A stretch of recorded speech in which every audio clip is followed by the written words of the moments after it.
Hi everybody, welcome back to my channel. How's everybody doing today?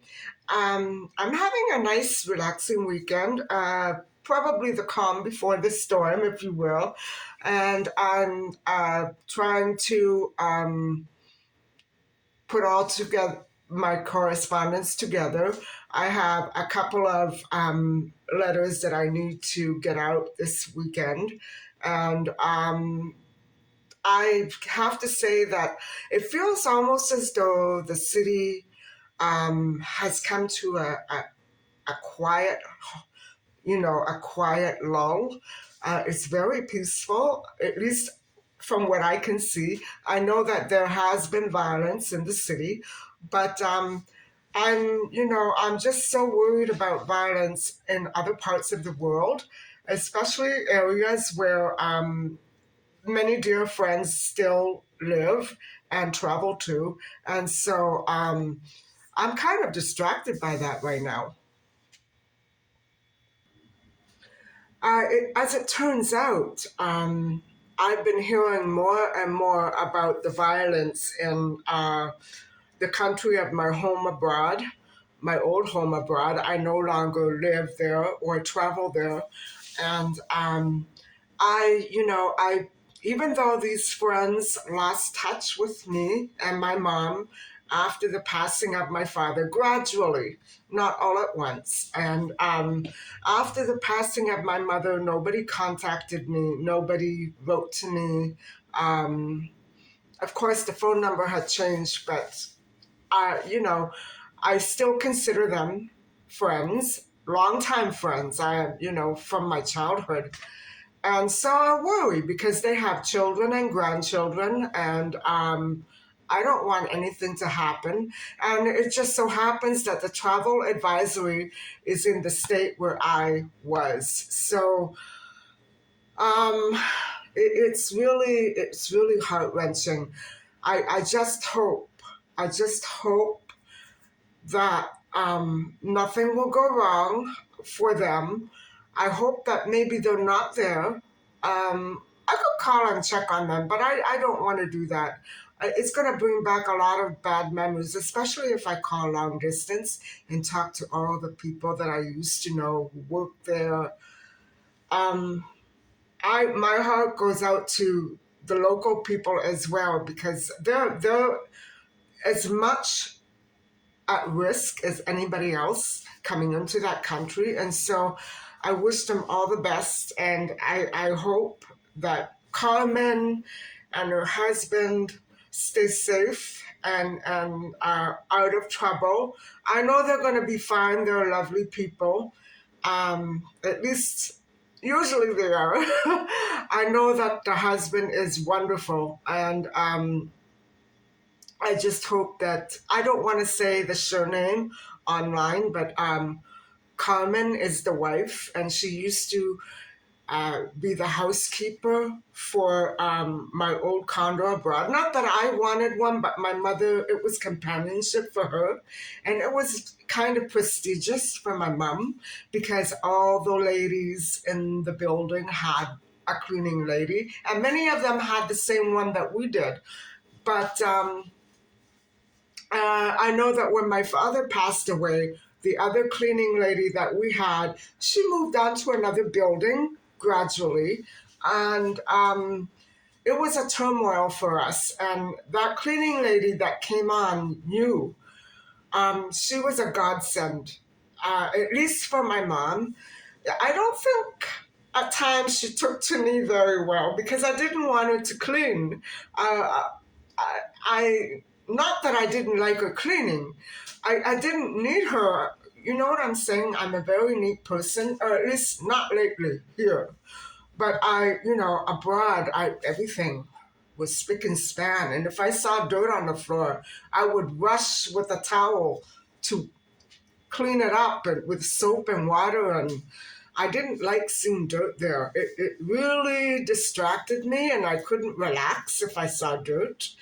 So she was a godsend, and she was a wonderful cleaner, and she was a friend. She would come out with us, you know, so so many times to show us restaurants or go shopping with us, help us with the groceries. Of course, the downside to that was that my mother didn't like going out during the day, but because she was, that was her, those were her hours, we would sometimes take her with us. And because my mother and I used to argue a lot, and so she would be a calming, a calming effect on both of us. My mother didn't like it there, and so she took it out on me. But I didn't buy the condo. My dad did. He bought it for me though. So she saw me. Every time my mom wanted to talk about selling the condo, I would leave the room. I would go out for hours and hours, and I wouldn't come back because I didn't want to hear about it. But eventually I realized that there was no other way. I didn't like it there anymore. I didn't like the people who were coming.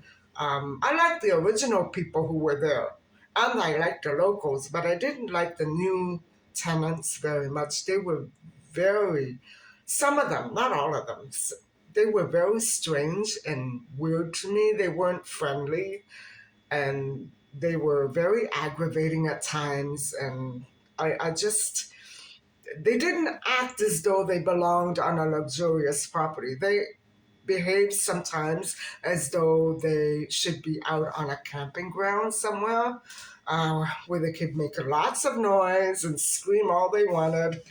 But generally, they were very good people who want to move there, and my heart goes out to every one of them because I have a bond with that community. We went through certain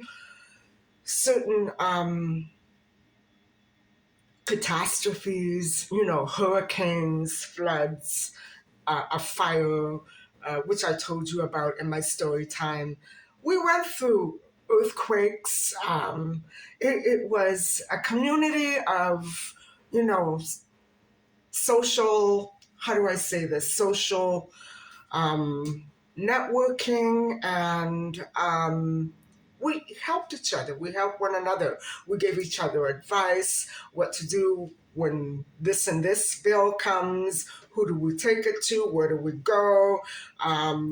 Who's going to be taking minutes at the meeting? Stuff like that. We were a nice community. Of course, many of us were only there a few weeks. We were there a few months.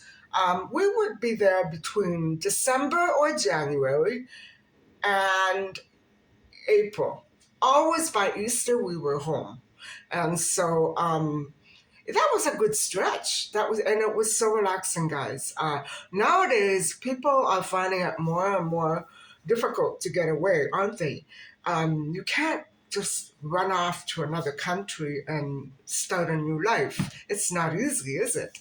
And my heart goes out to people who have depression and cannot cope without having that pick me up.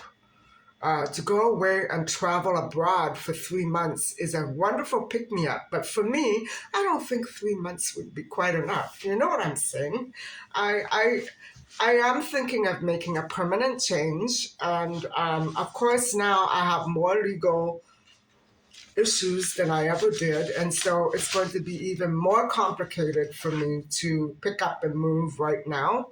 So I have to hang on, but I'm not down about it. I'm very expecting and hopeful about it. And where some people might want to just give up and crawl under the covers, there's no need for me to feel like that. I have everything to look forward to. I have a good health. And so I am grateful for everything that God has been giving me or allowing me to have. And I also am grateful for all the people who have helped me, at least up until now. Having a hard time getting a hold of one particular lawyer who carried out the transaction of the condo to me, and I can't get a hold of her.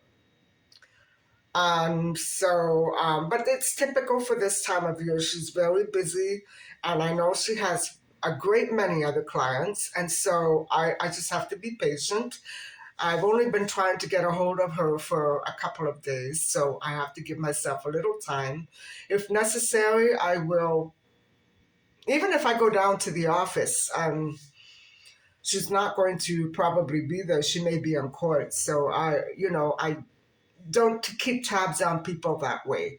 The only thing I can do is wait and hope, and maybe call one of her assistants who are also very helpful. So anyway, guys, this is a very good start off to a nice, relaxing day. I have to take a deep breath and brace myself for the week to come. I'm tired of that feeling. I'm tired of that feeling, but I thought it would be all over in December when the transfer was complete. I thought it would be all over. And now that I find out that it's starting all over again, I want to scream. But no, I'm going to keep my cool. And so anyway, guys, I have been trying to follow all of your channels. I did catch up with most of you again today. It's Sunday, and so I'm pretty sure this is going up Monday. So I have another video coming for you tonight, a special one that I've been putting together for a few days or weeks now. And I'm not sure if it's ready. That's why I may upload this one tonight and the other one another day. But I'm putting it together, and so we'll have to see. So anyway, guys, I really am just trying to figure out what I should do today. I'm definitely not going out. I have no inclination to go out in that weather today. It's very icy cold. And even though yesterday was cold, it was easier to get out in the sunshine. I'm not going out there. But I do have to get out in the next couple of days to mail letters and photocopy a few things. So I don't know what the future is going to bring me, but it better bring me something different. Anyway, I am going to, I think what I want to do today, and I always have this situation going on in the winter, I can't find the bread that I like. And because I'm following the starch solution, now it's a real issue. A few bagels is not going to cut it for me because even the bagels, they weren't the right ones that I liked. So I think I may bake some whole wheat buns later on, and I have yeast, so I can use that. The only thing is, I don't know how it will turn out without oil. I think I'm going to have to use oil. Um, I'll see if I can find an oil-free. That wouldn't taste good. It would sit like a rock in my stomach. But maybe there is a recipe that I can find. I'm not sure. And then I'm going to get started on dinner, which I think I'm going to skip a soup tonight and just make all the vegetables. So nothing special, nothing special at all. Just a little of this and a little of that. And maybe I'll let you have a peek, or maybe I won't. I'm not sure yet. So I'm going to be doing just a little housework, and I have to start cooking. So anyway, guys, I'll catch up with you in a little while.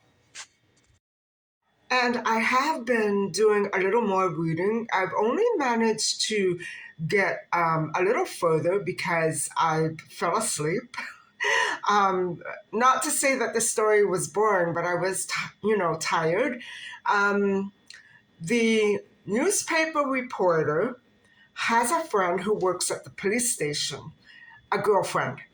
And so it just so happens that she was there at the police station when the newspaper reporter called in for the mother, Kathleen, the grandmother and the mother. And so what happened was, even though the woman who worked at the police station was told not to interfere and not to cross-examining anybody. She took it upon herself, I think more for the girlfriend, because the girlfriend had a professional relationship with this Lucas.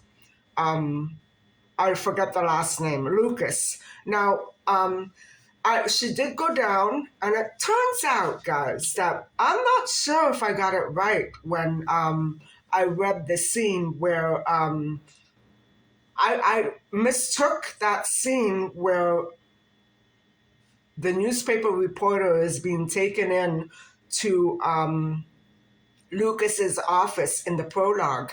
Now, Lucas's office was not a law office; it was a university office, and Lucas married one of his students, who is missing.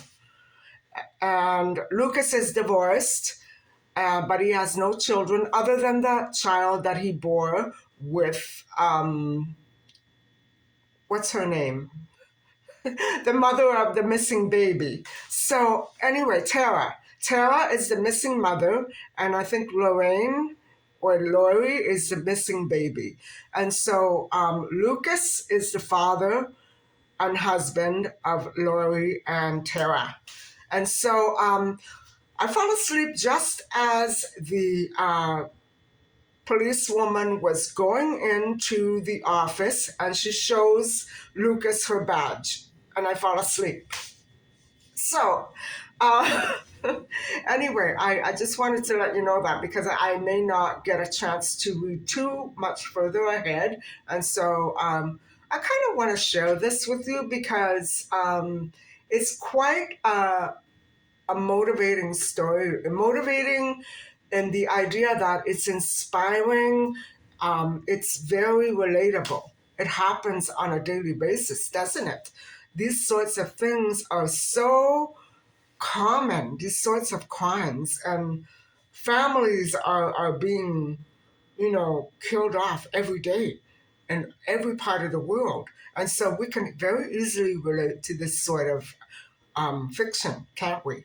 So I want to take you along with me into the book, and I'll keep you updated as I go along. So hopefully, I won't go over any other parts, only the parts that are focused on Lucas and his missing wife and child.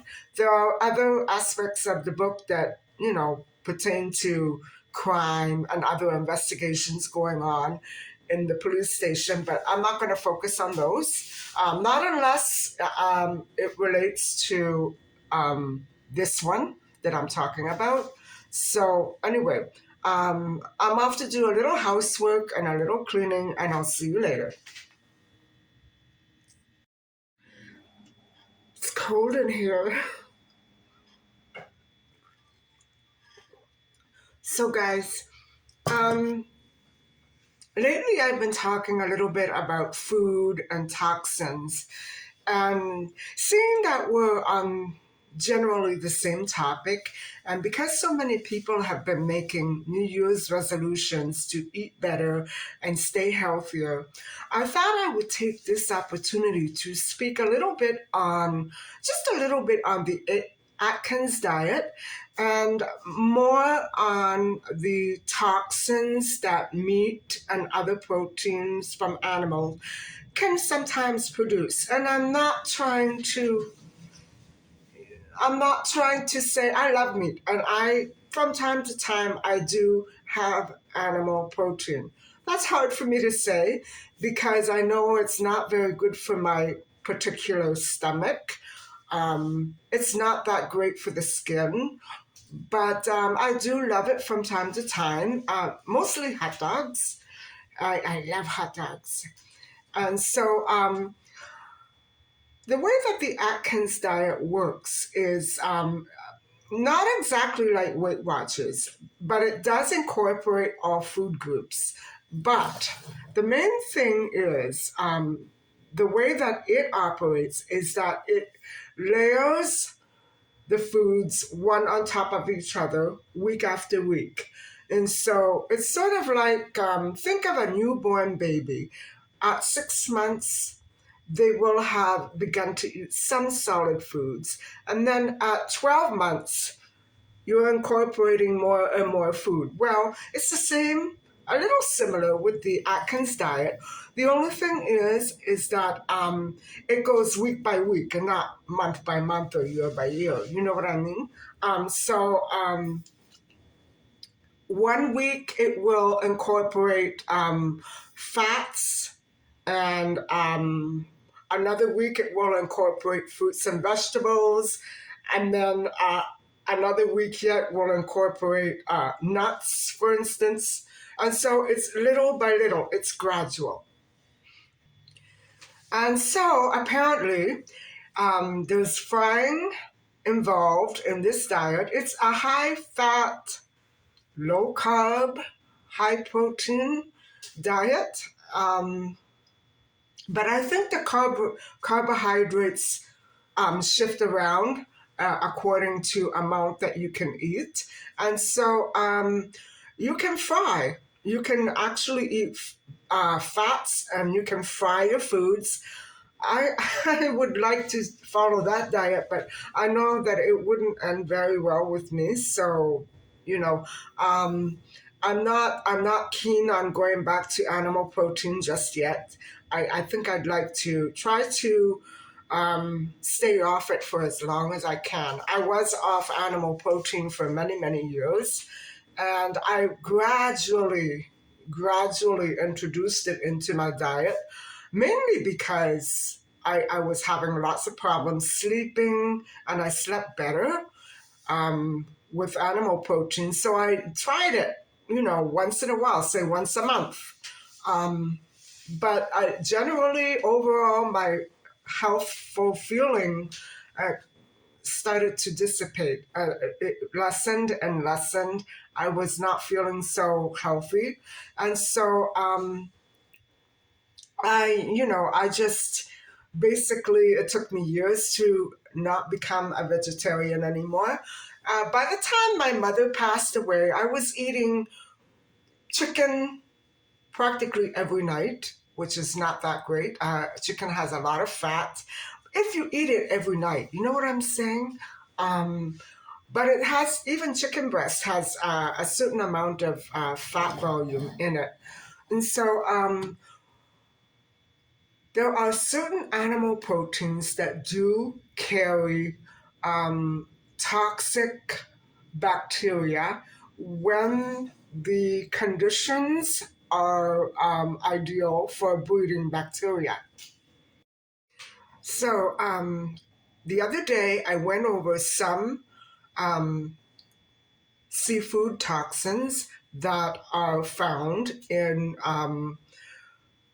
fish that breed toxins, and also fish that can accumulate bacteria because of the natural surroundings.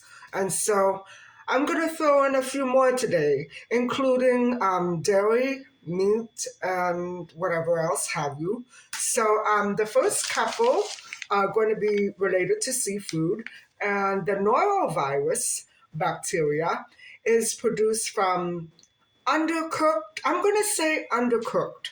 But sometimes, guys, it's like I explained in the other video. Sometimes, not all bacteria, depending on what it is, can be cooked away, obviously, or we would never get sick, right? Um, so, okay, eating raw fish and animal protein, of course, it's going to produce bacteria, and you don't want to do that. I can only imagine what cavemen must have gone through after, hunting and eating half raw meat. They must have all been deadly sick. So, anyway, enough of that. Um, so these shellfish and oyster toxins that are released from the bacteria can probably do you some very serious harm. Clostridium paraphrynges, paraphrynges is produced by a bacteria found and experienced in undercooked meat and poultry.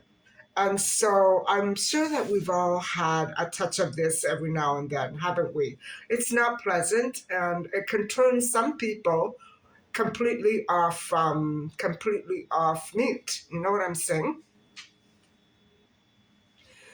Cryptosporidium is another bacteria that, and I'm not familiar with the entire um, circumstances of its development, but in water, of all things. And so, probably in water that has not been um, sanitized or um, filtered, you know what I'm saying? Maybe polluted water or lake water. I don't know. It could even come from a bottle, maybe, if the situation is right. But I have to admit, when I tried to go into researching it, I got scared and I thought, okay, I better not do this. I better not do this today because then I'm not going to want to drink any water, and I need to drink water. So that's me, I guess. And Campylobacter is a bacteria that is accumulated or developed from eating undercooked poultry. And by poultry, I do mean duck, chicken, turkey, hen, Cornish hen, quail. There must be others that I'd rather leave out. So, anyway, on to the next few. This must be psychosomatic, but you wouldn't believe the cramps I just started having, and I can't understand it. E. coli is, the way that I understand it, it's essentially airborne. It's found on top of food that has been left outside. You know, when you go to a picnic or something, or an outdoor party or a barbecue, that can happen. So you want to make sure that you serve the food and you have it eaten right away. Because if you leave it there outside, and this is the problem with outdoor gatherings, there's no refrigerator. You can't keep it. There's no refrigerator. There's no microwave. You can't keep it, in its healthy state. So it's also essentially a bacteria that does develop initially in the intestines of animals, such as pig and beef, whatever. So I don't like doing this, but I thought it would be interesting to me, but it's making me sick. And so, guys, contrary to what some of these health fanatic articles, and even sometimes in some cases YouTubers, try to tell us that it's okay to drink raw milk. Well, what's raw milk? Raw milk is dirty milk. Raw milk is straight from the cow's udder to your mouth. Okay, maybe that cow is going to be okay with it, but guys, cows graze on grass, okay? It's outside. Whatever goes in there and comes out without being pasteurized is going to make you sick one day or the next, no matter how you look at this. Raw milk is not cool for your stomach. I know the idea of having fresh milk from without ever having been to the store, right on your own farm from your own cow. Okay, buy a pasteurizing machine. And last but not least, and one of the most deadliest in my situation, bacteria that comes from dairy or eggs themselves is salmonella poisoning. Because, Guys, you can't tell a bad egg from its shell, can you? And you just have to go by the date. And so that's why I say to people who do consume eggs, on a moderate basis, don't buy a full case. I should say a full dozen. Um, Write down the date or cut the date out and leave it in the refrigerator by the eggs, which is what my mother and I always did. I rarely buy eggs, but I did buy quite a few this December for all those cookies and casatelle I made. And let me tell you, um, they didn't have a chance to go bad because I purchased about 24 eggs and they all went, except for the last one, which I ate. I ate it and I broke one. So there you go. The last couple, uh, they were still not expired. So in that case, it's very healthy to eat eggs on a regular basis. But if you're going to leave them in the refrigerator, guys, my stomach. If you're going to leave them in the refrigerator, there's no point in buying them, right? I wouldn't. I've done fairly well without eggs for many, many, many months. I haven't had eggs in maybe a year. It's been, okay, fair. In all fairness, it's been since last spring. We're not there yet by a long shot. So, not a year quite. And so, what's my purpose in telling you all of this gross stuff about bacteria and toxins in animal proteins and other products?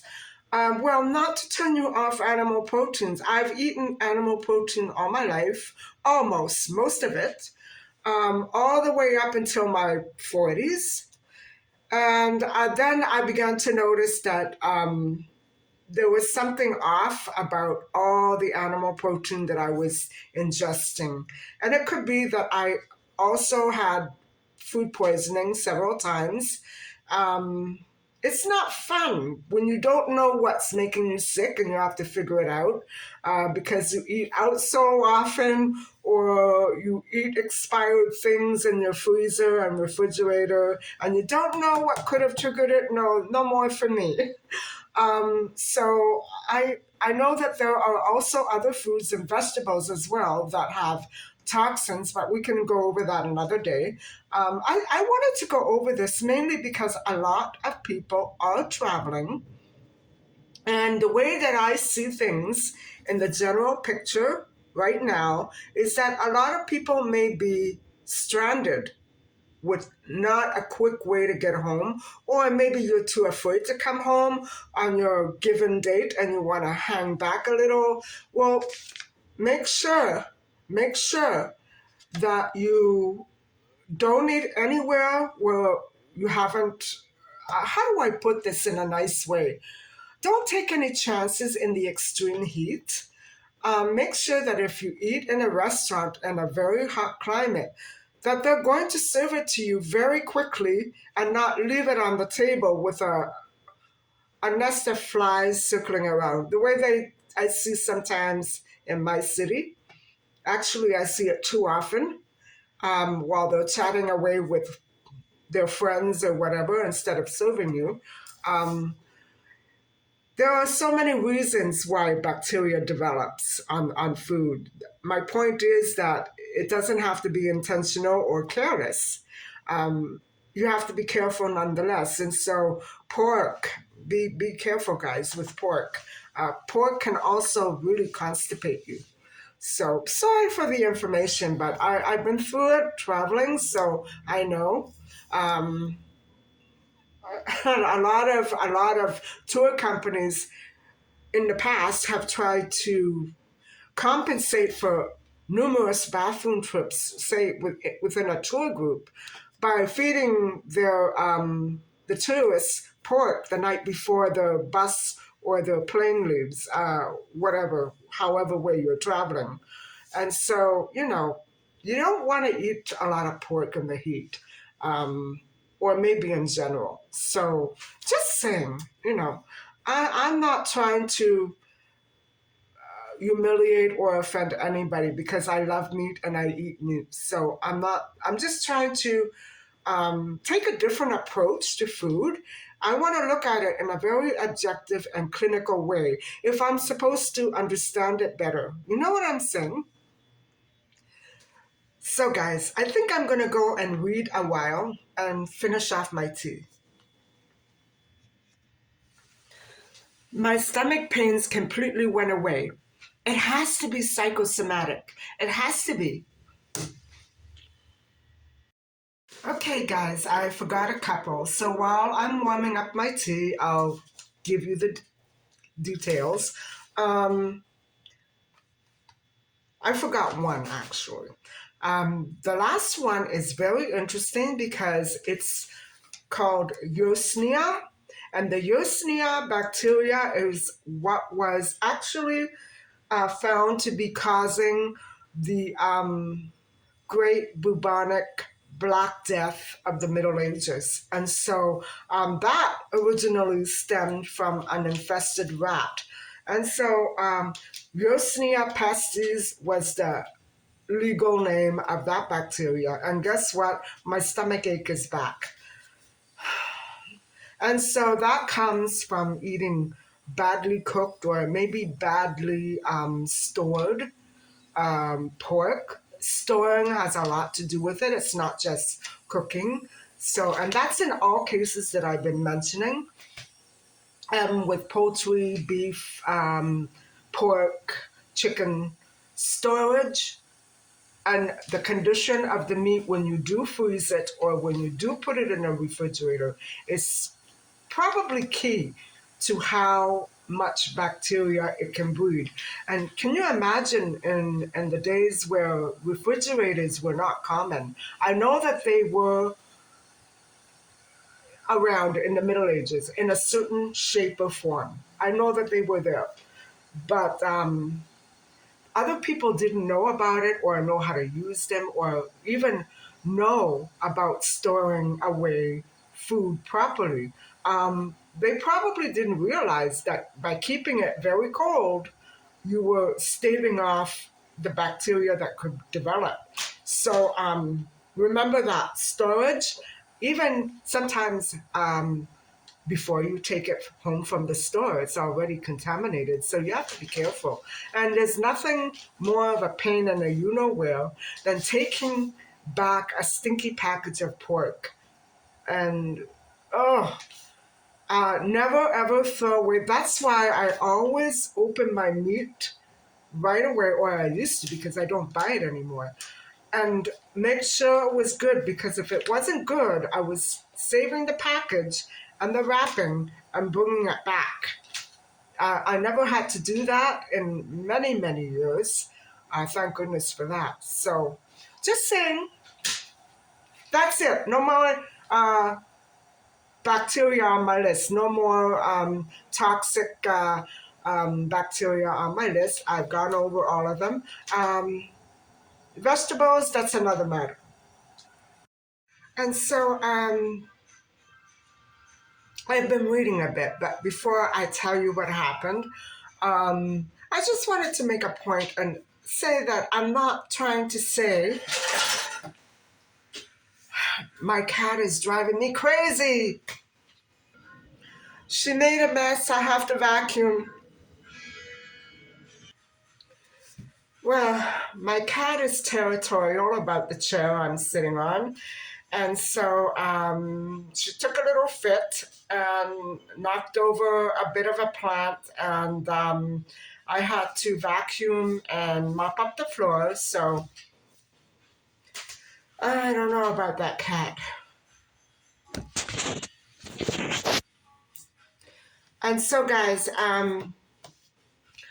I didn't mean to say before that you shouldn't eat meat. I eat meat. I think it's perfectly normal and typical for people to live a healthy life and still eat seafood and animal protein and dairy. I mean, that's how we were all accustomed to growing up. You know what I'm saying? Not everybody is comfortable just eating vegetables and fruit or vegetables or fruit. You know what I'm saying? I'm not trying to say that. I'm just trying to point out all the negatives. Maybe I should also do a video specifically focusing on all the good points about these foods that I have, been mentioning. And they are healthy in their own ways for you. Seafood, especially, is full of vitamins and certain oils that you can't really get anywhere else unless you bottle it and buy it. You know what I'm saying? So I just wanted to be clear on that. And that's the end of that for now. And so I'm going to update you on what happened in the book. So hold on. And so what happened is in the book, the policewoman, her name is Cindy, she went over to the office of Lucas, and that was at the university. And she found out from the students, I think the name is Misty. Now, Misty was seen inside of Lucas's office around the time that Cindy arrived. And it was discovered through questioning that Misty, I believe that's what her name is, Misty, received a love letter from Lucas. Misty is 18 years old. Lucas says, I'm in love with you, and don't worry, by the end of the year, you and I will be married.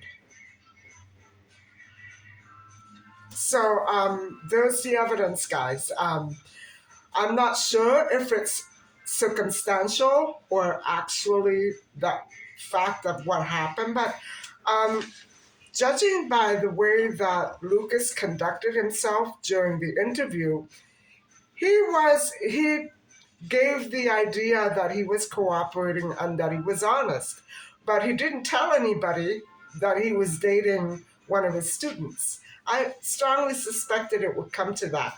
But anyway, so that's where I'm at right now in the book. Now it's time for me to make a little dinner. And I'll probably give you a peek. Stay tuned, guys. Some chopped vegetables coming right up. Okay, guys, so here's one more little update. I think I know better how to proceed this week in my response to pressing matters. And so I've just been told, despite and contrary to what other people have been trying to tell me, honestly, people have received this. Every property owner needs to respond by the same date. I'm so worried about people stranded away in other countries. But I mean, I don't think that everybody's property is going to be vacant for 6 months, but there are quite a few thousand in this city that are. And so I just figure, the timing was very bad and off. But maybe it was something that was delayed and delayed until the last minute. I don't think they should have waited until the last minute because people are not here. But that's not my problem. I just hope everybody manages to get around this. And so now I know a little bit better how to proceed. When something builds up in your mind, you don't know what to think because you don't know what the answers are. Well, I think now I know exactly what I need to do. Just as I had planned to do all along, that email the papers and respond and do everything and be done with it. It's unfortunately something that I have to do every year, but I do need to mail them the papers for the transfer. So anyway, that's that update. Nothing very interesting, but an update nonetheless. So I'm waiting for my vegetables to cook, and then I'll probably get back to you in a little while.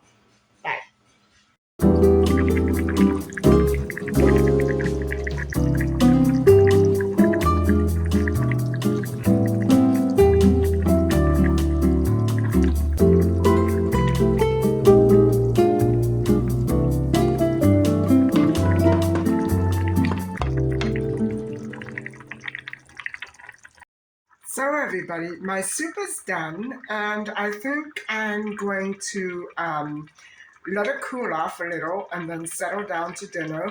It did turn out into a nice soup, but I didn't add tomatoes in it tonight because I just wasn't in the mood for tomatoes. And so, but I love the taste of this soup with the oxo cube in it and the bone broth. So it's just what I want.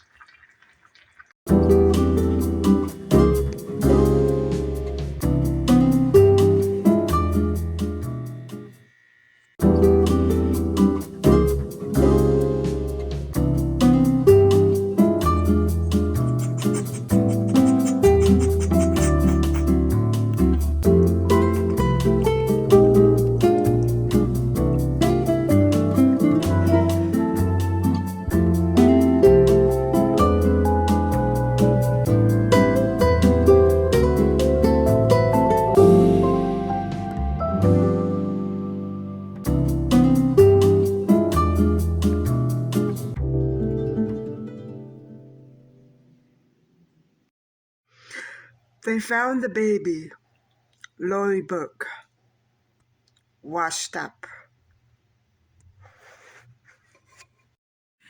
So guys, that's about it for this evening. I can't wait to get into my book again and find out exactly what happened to the mother of the baby. It was said that after the fight, Lucas Book ended up shredding the credit card of his wife, Tara. And so they had a fight on the morning that Tara disappeared with the baby, about 7:30 a.m. in the morning. And it was over money. Tara had spent $5,000 on a chair, an online purchase. And Lucas hit the roof when it arrived, and he took a credit card and he shredded it. And so that, plus the fact that he wrote this love letter to an 18-year-old girl, doesn't make him look all the more pleasing in anybody's eye, but it's still not evidence that he did anything to her. It could even be evidence that the mother did something to her out of anger or out of depression or whatever. The mother was on medication but had been abstaining from taking them. They found a full bottle of meds at the house, and she did take the car. Tara did take her car and was still missing. So we don't know. The thing is that while Burke was teaching class that morning at 8 a.m., or no, an hour after, around 9 a.m. to 10 a.m., he said his phone kept ringing every 10 minutes. Supposedly, he didn't answer it. So, anyway, they found Lori Burke washed up. And so I hope that you've enjoyed some of this content, or all of it, I hope. And I hope that you will be coming back soon to see some more of my content. Please feel free to leave any comments and suggestions that you might have below. You've been doing wonderfully. And I just love it when you talk to me. And so thank you very much for watching, and please don't forget to like and subscribe. Bye for now.